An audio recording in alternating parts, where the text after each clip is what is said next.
जबकि आप जानते हैं कि मैं संविधान में विश्वास रखता हूं। चलो माफ कर दूंगा उसे भी माफ कर दूंगा। लेकिन इस बार आपने देखा कि क्या हुआ। जब वो सीबीआई से नहीं रोक पाए, ईडी से नहीं रोक पाए, इनकम टैक्स से नहीं रोक पाए, जब वो झूठे मुकदमों से नहीं रोक पाए, जेल से नहीं रोक पाए, तो कायरों की तरह आके उन्होंने मेरे ऊपर गोली चला दी। आपकी गोली की तमन्ना सच्ची थी और मेरे लोगों के खून के आंसुओं की संघर्ष की तमन्ना सच्ची थी।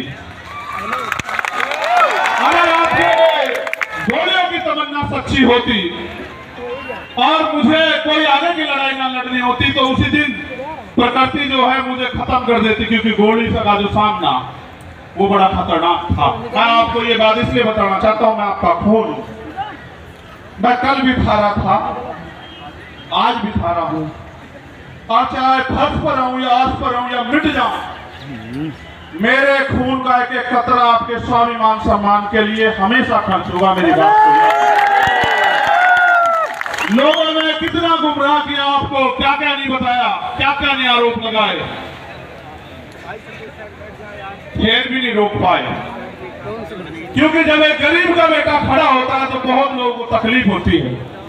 लोगों को लगता है कि ये देश अमीरों का है और अमीर इस देश में राज करेंगे और गरीब जो है वो खून के आंसू रोगा। मैं आपको ये कहना चाहता हूं कि वो दिन दूर नहीं, गरीब इस देश में खून के आंसू रोने का नहीं, और गरीब इस देश में राज करेगा। ये बात लेके हम लोग सड़कों पर निकलते हैं और हम तो हर दिन को आखिरी दिन मानते हैं।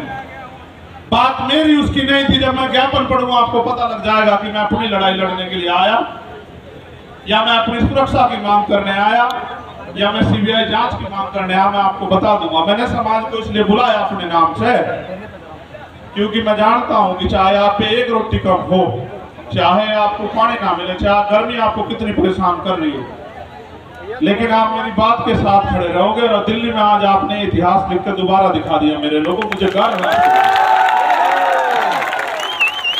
मुझे गर्व है कि मैं गरेड़ समाज में जन्मा था। मेरा समाज गरेड़ है और मेरा समाज सम्राट अशोक की तरह गरेड़ रहेगा। मुझे ये बात मैंने आपको इसलिए बताई कि आज के जो हालात है ना, इन हालातों में गरीब के बेटे को रोकना जो ईमानदार भी और संघर्षशील भी है और जिसके गले में पट्टा नहीं है किसी का, वो बड़ा खतरनाक है। जब मैं कहता हूं ना, मुझे आदत है, पश्चिम के लोग हैं, तो भाई आप इसे हम ही माना करो, ठीक है? इसे आप हम माना करो सारी, क्योंकि भाई मैं भी तो भीम आर्मी का आपकी तरह सिपाही हूं, एक छोटा सा। सबसे पहले मैं धन्यवाद दूंगा जो पैदल चल के आए, दोनों हाथ उठा के उनका बहुत बहुत धन्यवाद। फिर मैं धन्यवाद दूंगा उनका जो साइकिल से आए, फिर मैं धन्यवाद दूंगा उनका जो बारिश में भीगे, तमाम तरह की मुसीबतों का सामना करा, उनका हौसला नहीं डिगा, जिन्होंने औरों को भी प्रेरित किया। और फिर मैं धन्यवाद दूंगा जो बस से आए, ट्रेन से आए, कैसे कैसे आए, भूखे पेट आए, कैसे आए। मैं आज अपने परिवार के बीच में हूं, नेता नहीं हूं, यहाँ आपका खून हूं। मैं आपसे एक सवाल पूछना चाहता हूं बात की शुरुआत में ही।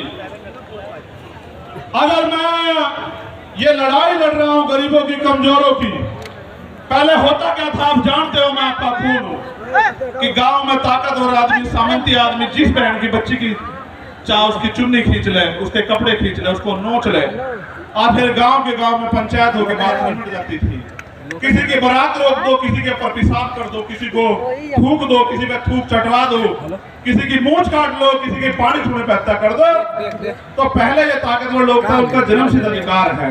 मगर जब से भीम आर्मी के सच्चे पहरेदार मैदान में आए हैं देश के अंदर, वो कर तो देते हैं घमंड में, लेकिन उन्हें मुंह नहीं पता, उनकी मां भी नहीं बचा सकती उन्हें सरकार। जब वो जेल जाते हैं तो वहां बैठ के वो सोचते हैं कि हम किसकी वजह से जेल जा रहे हैं। तो जब वो जेल जाते हैं तो फिर वो क्या करते हैं पता है? वो जेल जाके ये कहते हैं बाहर निकलते कि इस आदमी को निपटाओ, वरना तो हमारा एक छत्र जो अधिकार है वो खत्म हो जाएगा। इसलिए उन्होंने शुरुआत ये यहाँ नहीं की, उन्होंने बात बिहार में की जब भाई राकेश पासवान को उन्होंने 20 गोली मारी। हम समझ नहीं पाए, 20 गोली मारने के बाद उन्होंने लगा डर जाएंगे, लेकिन आप डरे नहीं। फिर उन्होंने विदिशा में हमारे जिला अध्यक्ष भाई चरण सिंह की हत्या करी, फिर भी नहीं हम डरे। हम आंदोलन में आए, हमारी जान चली गई, तब भी नहीं डरे। फिर उन्हें लगा कि भाई जड़ ही काटो, टहने भी मजबूत है, जड़ भी मजबूत है, पत्ते भी मजबूत है, भाई जड़ ही काटो। तो बाबा साहब बड़े रुकने के लिए, तो जड़ काटने का वो क्या था कि चंद्रशेखर आजाद को निपटा दो। देखो वो तो बच्चे हैं जिन्होंने ये किया है, सच बात बता रहा हूं, बच्चे हैं, लेकिन उनके हाथ पीछे जो है ना, उनकी जिन्होंने उनके हाथ में हथियार दिए वो बच्चे नहीं है। हम सीबीआई जांच की मांग इसलिए कर रहे थे कि बहुत सारे लोगों ने मजाक उड़ाया कि अपने आप सिक्योरिटी लेने को हमला कर दिया है। जिसकी रक्षा इतना बड़ा समाज करता हो, जिसकी रक्षा जो है सम्राट वीर भोज के वंशज करते हो, जिसकी रक्षा छोटी राम के वंशज करते हो, जिसकी रक्षा गुरु गोविंद सिंह जी के बच्चे करते हो, जिसकी रक्षा सतगुरु रविदास जी महाराज के बच्चे करते हो, जिसकी रक्षा भगवान वाल्मीकि महाराज के बच्चे करते हो, उनको लगा कि वो उसको मिटा देंगे। ये किसान कमेरों की आवाज है, ये मिट्टी का भले ही हो, लेकिन इसके लोगों ने इसे बड़ा ताकतवर बना। ये एमपी एमएलए भले ही ना हो, लेकिन ये अच्छी अच्छी सरकारों का गला पकड़ने का दम रखता है। ये बात सब लोग